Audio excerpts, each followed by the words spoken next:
आज मैं आपको 5 ऐसी पेंटिंग्स के बारे में बताने वाला हूं जो आपके घर में, आपके ऑफिस में कभी नहीं होनी चाहिए। अक्सर मैंने ये पाया है कि बहुत सारे लोग अपने घर का इंटीरियर जब करवाते हैं या अपने घर को जब खूबसूरत करने निकलते हैं, अपने ऑफिस को जब खूबसूरत करने निकलते हैं, तो बहुत ही शौक से, बहुत ही उल्लास से वो नई नई पेंटिंग्स का चयन करते हैं। दिक्कत वाली बात यहीं से आती है, क्योंकि बहुत सारे लोगों का यह भी कहना है कि हमने तो अपना घर, अपना ऑफिस बहुत ही अच्छे तरीके से डिजाइन करवाया था, जिसमें वास्तु की भी सलाह ली गई थी, फिर इतनी सारी प्रॉब्लम्स क्यों आ रही हैं?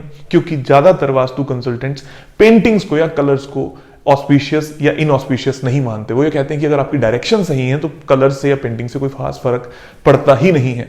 मैं आज आपको ऐसे सबकॉन्शियस रिएक्शन की बात बता रहा हूं जो कि ना सिर्फ वास्तु, हम इन जर्नल भी उसको सबकॉन्शियस पैटर्न ऑफ लाइफ मानते हैं।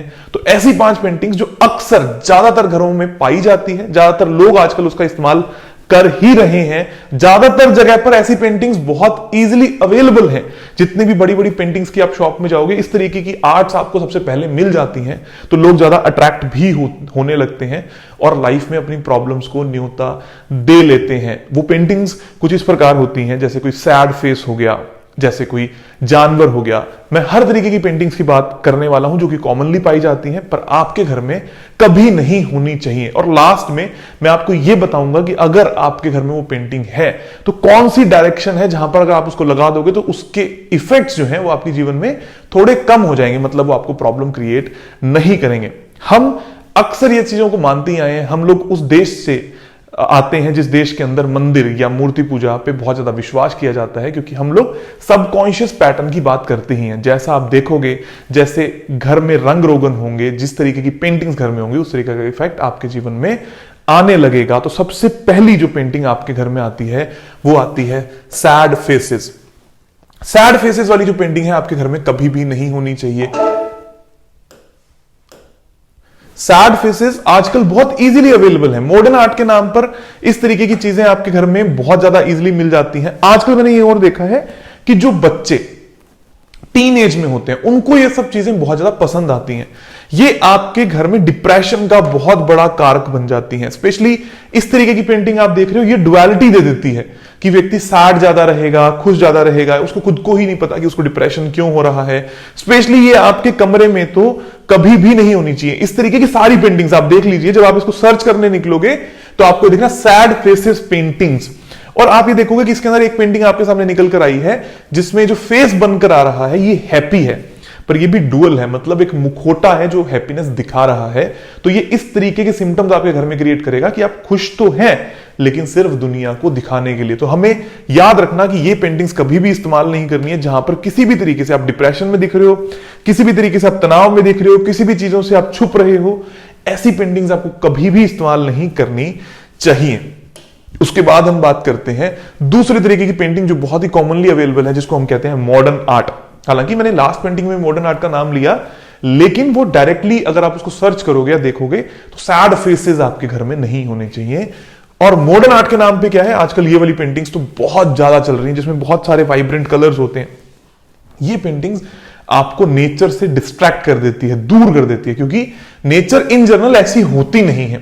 और फिर आप उन चीजों को लाइफ में ढूंढने लगते हो जो प्रैक्टिकली इंपॉसिबल हैं, जो हो नहीं सकती, इसलिए आपको लाइफ के अंदर प्रॉब्लम आने लगती है। आप देखेंगे कि एक और इस तरीके का फेस आ रहा है। अब ये फेस सैड नहीं है, लेकिन फिर भी इस फेस के अंदर आधा चेहरा है। वो क्या सिम्टम दिखा रहा है, क्या सिम्टम नहीं दिखा रहा, ये जानना बहुत ज्यादा मुश्किल हो जाता है। और आप यकीन नहीं करेंगे कि इन पेंटिंग्स को जब आप दिशा के साथ में जोड़ देते हैं, एक पर्टिकुलर दिशा में जब वो पेंटिंग चली जाती है तो वो ज्यादा रिजल्ट देने लगती है।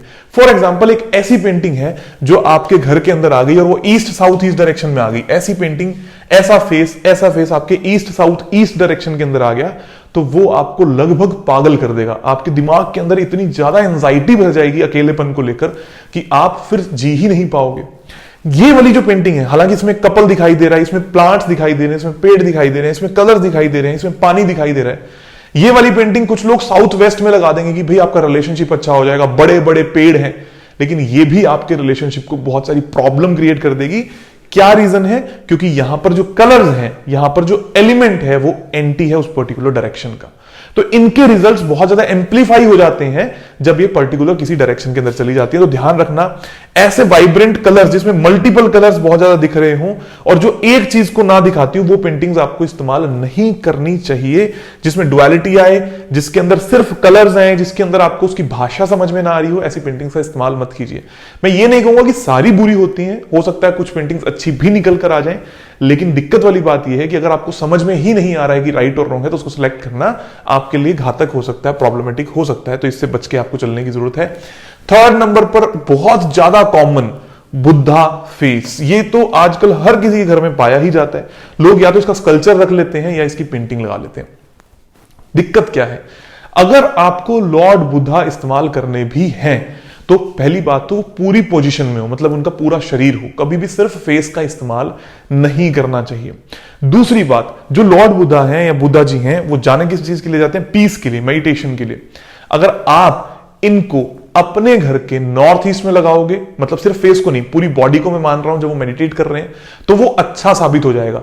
लेकिन जब इन्हीं का ये वाला फेस आपके वेस्ट नॉर्थ वेस्ट में आ जाएगा, आपके ईस्ट साउथ ईस्ट में आ जाएगा, आपके साउथ ऑफ साउथ वेस्ट में आ जाएगा, तो ये बहुत सारी प्रॉब्लम्स क्रिएट करने लगेगा और आपके जीवन के अंदर आपको लोनलीनेस, आपको डिप्रेशन तक देता चला जाएगा। अब लोग उसको ऑस्पिशियस मान रहे हैं कि हमने तो वास्तु के हिसाब से बहुत अच्छी पेंटिंग देखी है, लगाई है, लेकिन आप देख रहे होंगे कि जब हम लॉर्ड बुद्धा को भी सर्च करते हैं गूगल पर, तो ज्यादा पेंटिंग्स आती हैं जहां पर उनका सिर्फ फेस है, जो कि अधूरेपन को दिखाता है, जो कि राहु को दिखाता है। और स्पेशली जिन लोगों का राहु बिल्कुल भी अच्छा नहीं होगा, वो और ज्यादा प्रॉब्लम क्रिएट कर देगा। और जब एस्ट्रो वास्तु के हिसाब से अगर गलती से आपका राहु का हिट हुआ उस पर्टिकुलर ग्रह पर, उस पर्टिकुलर हाउस पर, तो और ज्यादा प्रॉब्लम्स भी क्रिएट कर सकता है। एंड देन फिर आपको कलर्स तो ध्यान रखने ही है। तो इस तरीके की पेंटिंग्स का आपको इस्तेमाल नहीं करना है। पीस के लिए आप इस तरीके के बच्चे की पेंटिंग्स आप फिर भी ले सकते हैं, लेकिन इसके पीछे भी एक फेस आ रहा है। तो आपको यह जरूर ध्यान देना है कि आप जो भी पेंटिंग लो उसमें पूरा फिगर हो। जैसे ये वाली पेंटिंग आपको दिखाई दे रही होगी, इसमें पूरा फिगर है, आप इसको ले सकते हो। ये कंपैरेटिवली ओके है। और उसके साथ में भी आपको डायरेक्शन बहुत इंपॉर्टेंट है कि कहां पर आपको उसको प्लेस करना है। तो लॉर्ड बुद्धा है वो सिर्फ और सिर्फ नॉर्थ ईस्ट में या नॉर्थ नॉर्थ ईस्ट में ही चल सकते हैं। ईस्ट नॉर्थ ईस्ट में भी लॉर्ड बुद्धा जाएंगे तो आप अपनी खुशियां ही सिर्फ मेडिटेशन में ढूंढने लगोगे और आप दुनिया से कटने लग जाओगे। ये प्रॉब्लम आपको आ सकती है। उसके बाद हम बात करते हैं कॉमनली पाए जाने वाली एक और बहुत ही कॉमन पेंटिंग, जो ज्यादातर मैंने देखा है बड़े लोग अपने ड्राइंग रूम्स में लगाना प्लेस करते हैं। बड़ा सा हाथी लगा हुआ है, सुंदर सा। नो डाउट ये दिखने में सुंदर होता भी बहुत है, it looks very attractive. But जिस भी डायरेक्शन में ये हाथी आएगा, उस डायरेक्शन को लेकर आप बहुत ज्यादा सेंसिटिव हो जाओगे। उस डायरेक्शन के लिए आप बहुत ज्यादा सोचने लगोगे और आपको रिजल्ट आने बंद हो जाएंगे। बिकॉज हाथी एक भार है, हाथी एक हैवीनेस है, और जब हाथी चलेगा तो वो उस जगह को हैवी कर देगा, उस दीवार को हैवी कर देगा।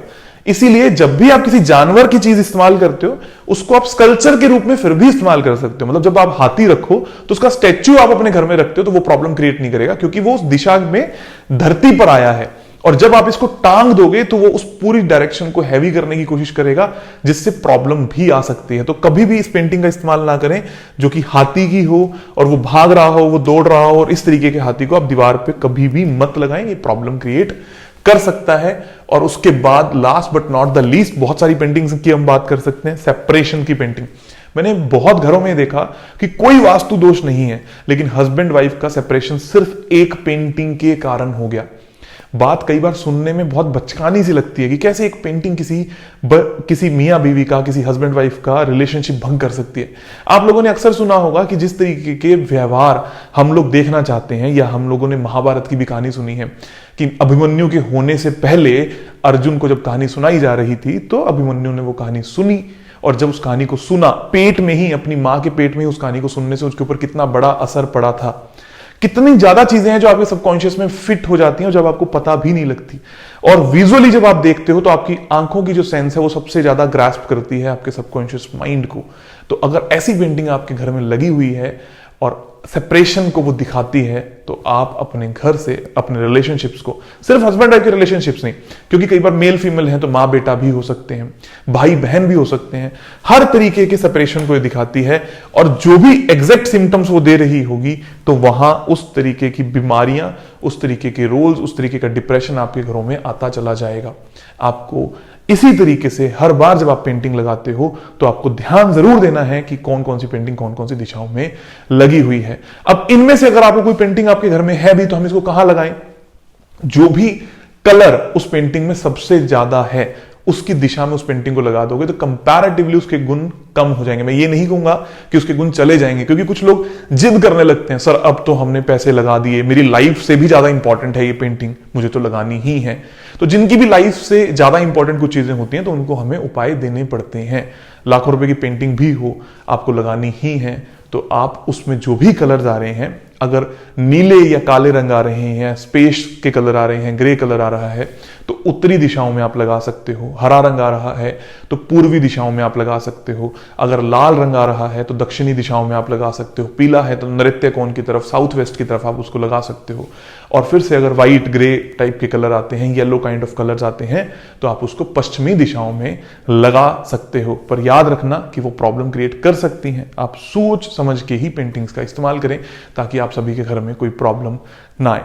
Thank you very much. फिर से मिलेंगे अगली वीडियो में जिसमें मैं आपको ये बताऊंगा कि 5 ऐसी कौन सी पेंटिंग है जो आपके घर में हमेशा होनी ही चाहिए। Thank you very much. Stay tuned.